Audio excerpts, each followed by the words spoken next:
Hai teman-teman, bertemu lagi bersama saya M. Habib Adaha. Jadi pada video kali ini saya akan melakukan review terhadap kamera Canon EOS 50D. Bisa lihat teman-teman. Jadi kamera Canon EOS 50D ini apa saja spesifikasinya, kan apa keunggulannya, dan bagian-bagian apa saja yang ada di dalam kamera Canon. Nah, jadi review saya untuk kamera ini akan saya perlihatkan apa saja yang ada di dalam kamera Canon ini, termasuk itu seperti baterainya, kita lihatin kan casannya atau kabel dan memorinya, lalu apa saja yang spesifikasi di dalam kamera tersebut kan, jadi akan kita bahas saat ini. Baik, yang perlu diketahui untuk yang pertama adalah kamera EOS 50D ini, Canon ini, itu adalah kamera yang sudah lama ya, sudah sangat lama dijual belikan, dipasarkan. Nah, jadi kalau membeli baru, nah itu biasa sulit. Jadi mungkin hampir tidak ada saat ini untuk membeli baru dari EOS 50D Canon.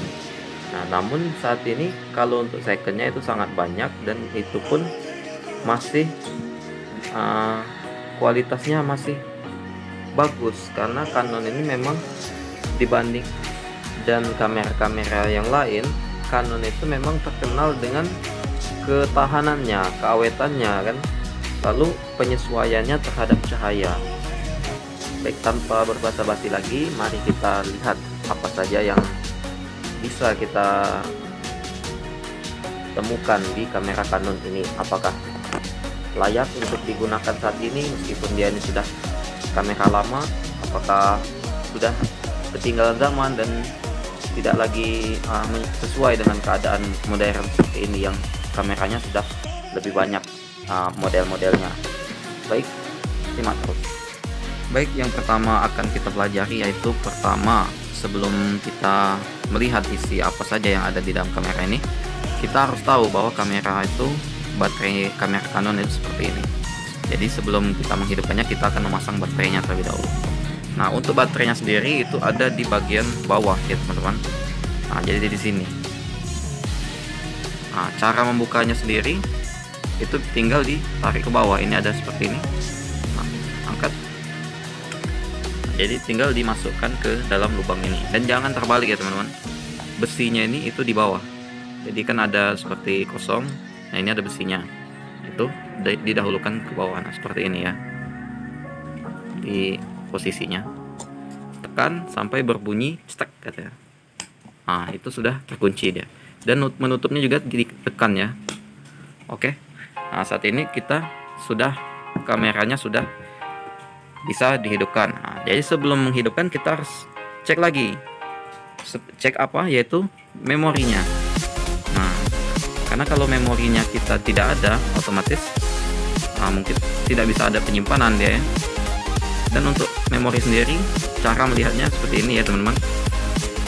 Jadi di bagian kanan atau EOS 50D sendiri itu di bagian kanan, ditarik ke depan, ke arah kita ya teman-teman. Jadi dari sini ditarik aja ke kita, arah kita, tekan ya. Nah, seperti itu ya teman-teman. Setelah itu buka. Oke, tahu ya teman-teman. Jadi seperti ini ya, ditekan. Ini kan ada untuk pegangan tangannya, tarik. Nah, sudah terbuka deh, tinggal buka. Ini adalah memorinya. Jadi memorinya seperti ini teman-teman, besar ya. Melihatnya seperti apa? Nah, ini warna putih ini tinggal kita tekan, nanti dia akan terangkat. Nah, ditekan dan memorinya akan terangkat. Kita lihat memorinya. Oh ya, seperti ini ya memorinya teman-teman. SanDisk yang saya pakai ini 16 GB 16. Jadi memori penekanan memorinya besar ya. Oke, jadi kita masukkan lagi, dan memasukkannya pun jangan terbalik ya teman-teman. Tinggal seperti ini, nanti ditekan lagi. Nah, sampai yang putih ini terangkat. Jadi kan sudah dimasukkan kan. Nah, dimasukkan, ditekan sampai putih ini terangkat. Jadi sudah terpasang. Menutupnya seperti semua muka tadi, tekan. Oke, jadi kita akan melihat apa yang kita bisa. Jadi ini sudah bisa untuk kita hidupkan. Cara menghidupkannya, ini ada tombol on off. Nah, jadi tombolnya 2 kali kita tekan. Nah, seperti ini ya teman-teman. 1. Nah, itu dia di tengah posisinya, cleaning sensor. Nah, lalu kedua, nah ini baru dia sudah hidup. Jadi 2 kali menekan ya teman-teman. Saya ulangi teman-teman. Ini dia mati, sensor cleaning juga. Ya, jadi saya ulangi. 1, 2 kali deh. Ini 1 tengah, lalu 2 langsung ke on sampai warna putihnya ini searah dengan on. Nah, baik, kita akan cara memakainya kita lihat di sini teman-teman. Nah, ini saya menggunakan P. Jadi dari sini ke sini ya teman-teman. Jadi P.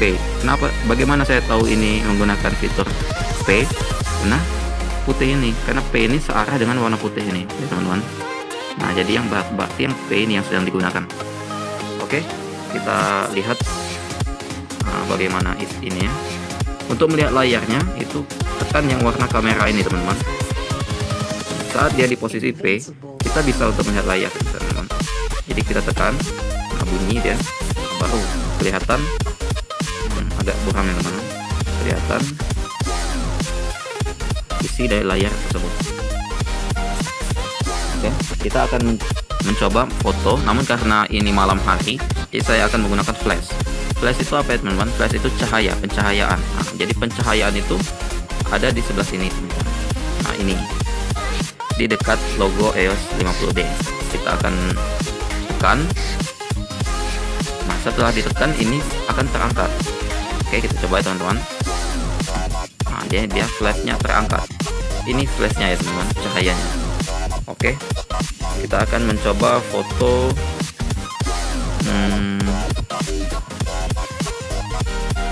foto ke arah depan ya teman-teman.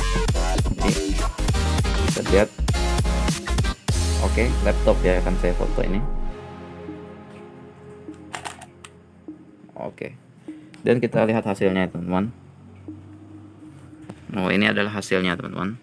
Sangat tajam ya, cukup tajam. Nah, itu dia teman-teman. Jadi kamera saya agak buram untuk mengambilnya tadi.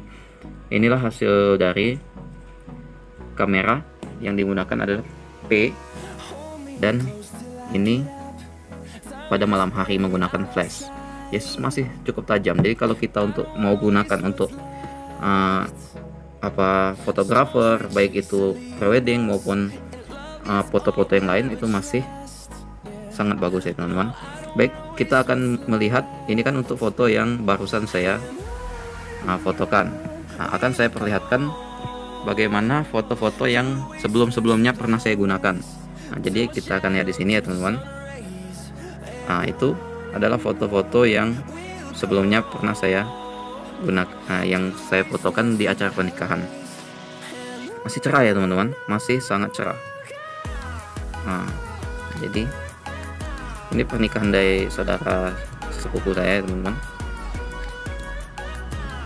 Oke, kembali ke menu tadi. Nah, itu saat saya menggunakan P ya teman-teman. Bagaimana saat menggunakan ingin memfoto wajah seseorang? Nah, biasanya kalau saya saat menggunakan memfoto wajah itu ke gambar perempuan ini ya teman-teman. Bisa lihat teman-teman. Nah, itu ada ya gambar wajah di sini. Nah, itu wajah wanita. Dan kalau kita gunakan gambar wajah ini, secara otomatis layarnya akan mati, sehingga kita harus melihat ke layar ini ya teman-teman. Nah, saat kita menggunakan wajah di sini ya teman-teman, maka otomatis layar ini itu akan mati secara otomatis jika kita menggunakan wajah. Jadi kita akan coba ya teman-teman. Jadi dari wajah ini kita tarik ke putih ini ya, sehingga dia digunakan ya teman-teman. 1, kan itu dia otomatis mati, berganti menu dia. 2, nah 3, jadi dia sudah sejajar warna putih ini. Itu artinya sudah menggunakan fitur dari wajah ini teman-teman. Ini biasa saya gunakan saat memfoto orang Jadi, nah, bagaimana cara fotonya kalau layarnya mati? Itu bisa digunakan di sini ya teman-teman. Nah, jadi ada saat fotografer itu matanya nempel ke sini itu karena dia tidak menggunakan layar ini, tapi menggunakan layar sini teman-teman. Dan flashnya pun masih bisa digunakan walaupun sudah ke fitur wajah ini. Itu saat saya menggunakan wajah, memfoto orang. Nah, akan kita coba bagaimana hasilnya saat foto menggunakan fitur wajah ini, teman-teman. Oke, kita coba foto ke depan. Oke, kita lihat hasilnya bagaimana, teman-teman. Oh, nah seperti ini ya teman-teman hasilnya, teman-teman. Baik, akan kita bandingkan dengan fitur yang P tadi. Nah, ini untuk wajah, lalu yang ini untuk yang biasa. Nah, dia akan sedikit lebih tajam ya teman-teman. Nah, ini yang P tadi, nah, yang P di sebelah sini tadi ya teman-teman. Nah, di sini P, lalu nah ini untuk wajah, yang wajah ini tadi. Ya, silahkan ditilai sendiri yang mana yang lebih bagus untuk digunakan. Nah, ini yang P dan ini yang wajah ya teman-teman. P dan wajah. Lalu akan saya gunakan lagi kalau kalian ingin kecepatan. Nah, misalnya memfoto sesuatu yang cepat, artinya dia tidak bisa satu kali. Jadi seperti apa? Misalnya pakai sepeda ya teman-teman. Nah, itu speed, gunakan yang orang sedang berlari ini teman-teman. Nah, jadi kegunaannya fitur dari yang orang sedang berlari ini bisa dilihat teman-teman. Ini ya, orang sedang berlari ini. Nah, itu gambar itu, jadi kegunaannya itu memfoto dengan berkali-kali. Dalam 1 detik itu bisa sampai 5 kali foto dia ya teman-teman. Bahkan lebih kalau menurut saya. Nah, jadi kita akan coba gunakan ke fitur orang yang berlari ini. Jadi dia memfoto dengan 1 ketikan. Oh ya, saya belum beritahu bagaimana cara memfoto tadi ya teman-teman. Jadi ingin memfoto itu kita tekan di sebelah sini. Kalau untuk Canon EOS 50D, nah ini ya teman-teman. Jadi tekan tombol ini saat ingin foto. Jadi kalau sudah tekan, dia langsung cek. Oke, kita gunakan fitur orang yang sedang berlari tadi. Ya, sudah bisa jajar dengan warna putih ya teman-teman. Oke, sejajar dengan warna putih, itu artinya dia sudah siap digunakan fiturnya. Akan kita coba foto ke depan.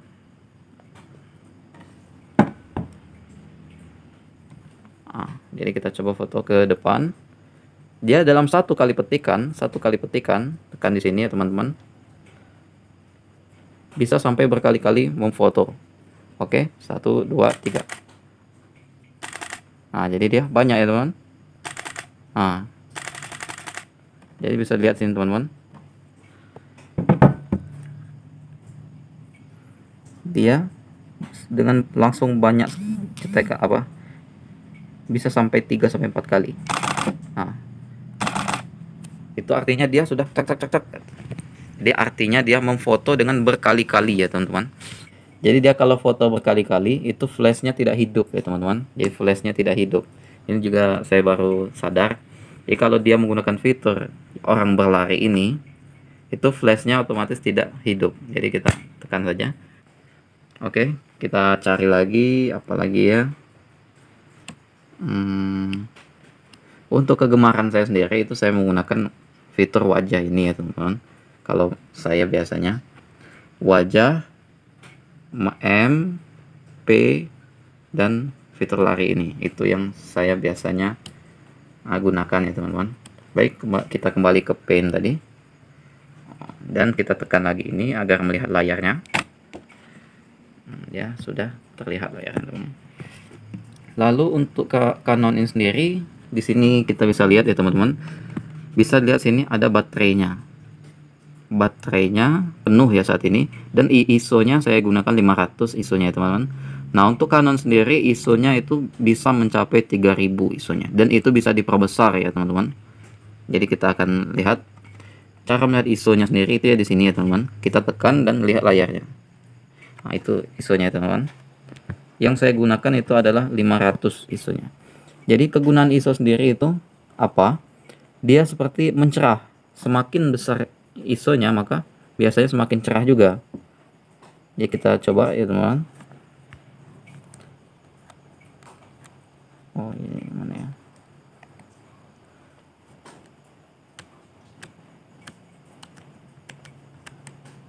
Oke,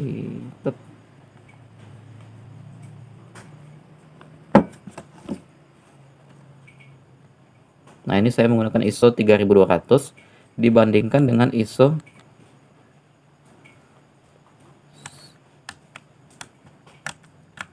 ISO 100. Kita lihat ya teman-teman. Oke, jadi kalau saran saya untuk ISO ya teman-teman, bermain dengan ISO itu boleh, namun usahakan jangan terlalu besar ISO-nya.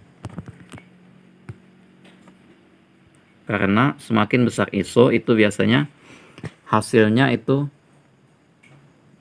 tidak seperti apa ya, masih bagus ya teman-teman, hasilnya bagus, namun biasanya dia kalau diperbesar itu akan terdapat seperti kayak mana ngatakannya, ada bintik-bintik kayak itu teman-teman. Bukan bintik seperti apa, tapi bisa dicoba ya teman-teman kalau kalian punya kamera ini. Jadi semakin besar ISO itu biasanya akan semakin terang, namun akan terlihat gambarnya itu saat diperbesar itu biasanya kurang bagus dia hasilnya. Oke, saya gunakan ISO 500 yang memang dia masih memiliki ketajaman yang bagus juga. Lalu apalagi ya untuk kita lihat, di sini adalah kita di ISO ya teman-teman, WB. Nah untuk memperbesarnya ya teman-teman, jadi sini layar yang saya gunakan untuk, bukan layar ya, lensa yang saya gunakan itu lensa jauh. Jadi cara memperbesar dan memperkecilnya itu kita putar. Ini untuk memperbesar dan memperkecil. Nah jadi bisa lihat teman-teman.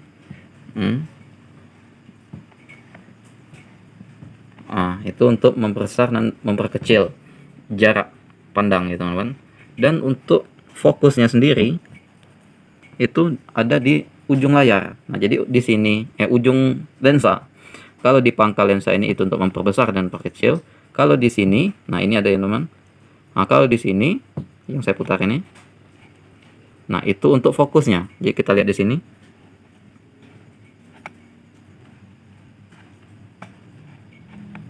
Nah bisa lihat teman-teman, dia buram ya teman-teman.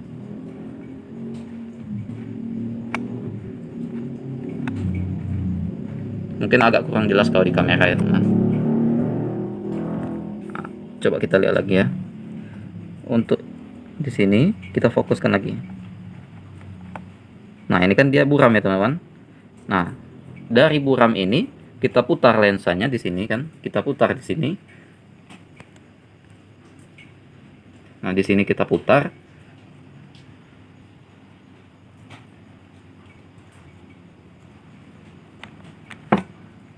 Oke, kita putar ya teman-teman.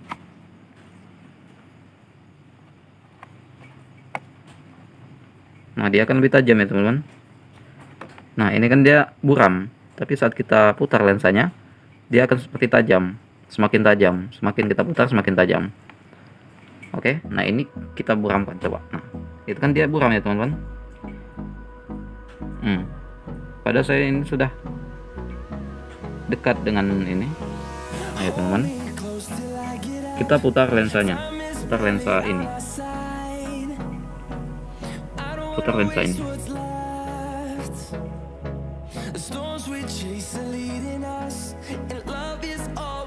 Dia semakin tajam ya teman-teman. Oke, itu untuk masa lensa. Oke, saya rasa itu dulu untuk mengecek kameranya. Selanjutnya kita akan lihat apa saja alat-alat yang diperlukan dalam sebuah kamera. Jadi yang diperlukan tadi seperti yang saya videokan tadi, yaitu memori ya teman-teman. Jadi kalau kamera tidak ada memori, bagaimana menyimpan fotonya? Lalu baterai. Nah baterai, kamera tanpa baterai otomatis ya nggak mau hidup ya teman-teman. Nah lalu setelah kedua itu ada lagi yang namanya pengecas baterai ya teman-teman. Jadi saya ini menggunakan pengecas, dan casannya sendiri dari Canon ya, memang dari Canon. bisa dilihat di sini ya teman-teman. Nah itu ya teman-teman.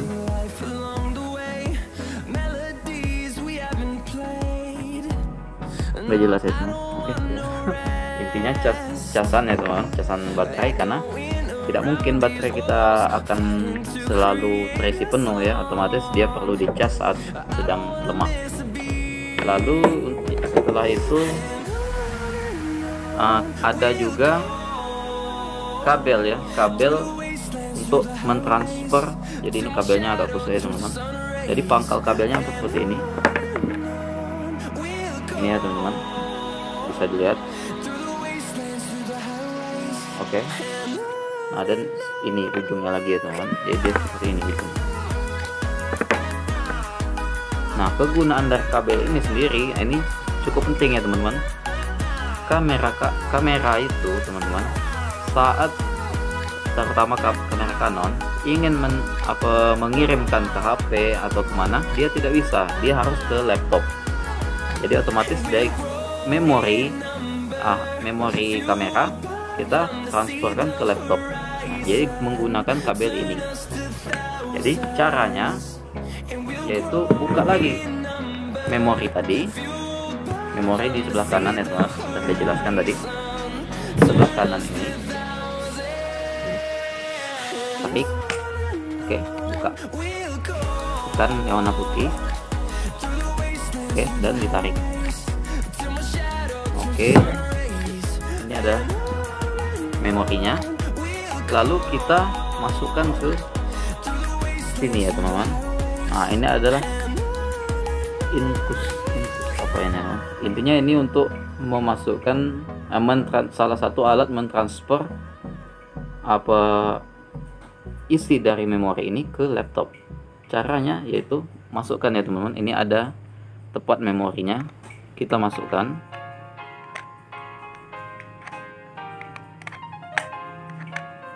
Oke, sudah itu tekan. Nah, jadi dia sudah masuk. Lalu dari kabel ini kecil ini kita masukkan ke dalam ini ya teman-teman. Nah, jadi kita masukkan.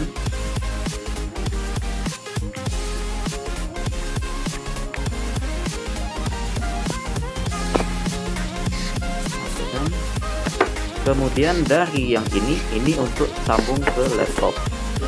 Nah, jadi dari sini sambung ke laptop. Nah, setelah itu bisa kalian lihat sendiri di laptop ya. Pasti dia akan timbul menu untuk kamera ini. Jadi menurut di berkas laptop ya teman-teman. Nah, itu tadi ya teman-teman, untuk apa saja alat-alat yang diperlukan selain kamera aja kan. Kalau kamera aja nggak ada alat-alat pendukung, ya dia otomatis kurang maksimal, seperti tidak ada memori atau tidak ada baterai atau tidak ada kamera untuk kabel untuk transfer atau apa. Kalau nggak ada kabel transfer, kita cuma bisa ngelihat foto dari layarnya aja. Jadi kalau mau ngeliat fotonya, mau bawa kamera ya enggak lah, otomatis kita mau melihatnya di HP kan, mau di laptop. Nah, jadi itulah gunanya untuk mentransfer ini ya teman. Jadi ini untuk mentransfer ke laptop. Nah, setelah transfer ke laptop, otomatis bisa kita kirimkan ke HP teman, WA dan sebagainya. Jadi dia ini harus ke laptop terlebih dahulu. Jadi tidak bisa dari kamera ini langsung ke HP, itu tidak bisa. Itu untuk kamera Canon M50D. Lalu apalagi yang diperlukan yang terakhir adalah tasnya ya teman-teman. Ya kan saya nih memang orangnya agak malu ya teman-teman. Jadi otomatis kayak enak kan mau bawa kamera ini tanpa tas. Jadi rasanya kayak mana ya? Orang itu wartawan ya kan, dibawa terus kameranya kan? Enggak. Tapi kalau ada tas, nah jadi ini tasnya ya teman-teman. Nah, tas ini bisa untuk menampung semua alat dari ini tadi, kamera tadi, maupun casan baterai. Jadi di dalam tas ini, saat kita sudah masukkan ke dalam, kita tinggal sandang dan bisa dibawa praktis ya teman-teman. Jadi mau bawa kayak motor lah, pakai mobil, mau jalan-jalan enak bawanya daripada bawa langsung kameranya. Jadi saya mungkin saya agak malu ya teman-teman. Mungkin teman-teman juga kalau ingin lebih praktis ya tentu saja tasnya harus ada. Dan ini biasanya kalau apalagi kalau beli baru itu pasti ada tas. Dan jika membeli second itu tergantung ya teman-teman. Ada yang ada yang memang sudah nggak ada lagi kan, atau sudah rusak tasnya. Oke, mungkin itu saja yang bisa saya jelaskan tentang kamera Canon EOS 50D ini. Jika ada teman-teman yang mungkin lebih berpengalaman atau lebih mengetahui tentang kamera ini, silahkan berikan informasinya ke kolom komentar agar kita saling membantu memahami, sehingga semakin memiliki wawasan yang tinggi, sehingga apa yang saya salah bisa saya perbaiki. Oke. Terima kasih atas perhatiannya, semoga bermanfaat untuk teman-teman. Satu saran saya teman-teman, apalagi untuk pemula, itu sering-seringlah otak-atik. Nah, otak-atik kalau kata orang itu, cari di YouTube, cari di Google bagaimana tentang kamera yang kalian ingin beli atau kalian sudah beli. Itu kalian ketik saja di sini teman-teman, cari tahu. Jadi bukannya harus ada yang mengawasi, itu tidak perlu. Walaupun kalian sendiri pun bisa sebenarnya yang ingin mempelajari kamera ya teman-teman, asal hati-hati. Jadi walaupun kalian masih pemula, kalian bisa untuk mempelajari kamera ini, karena saat ini teknologi sudah semakin maju ya teman-teman.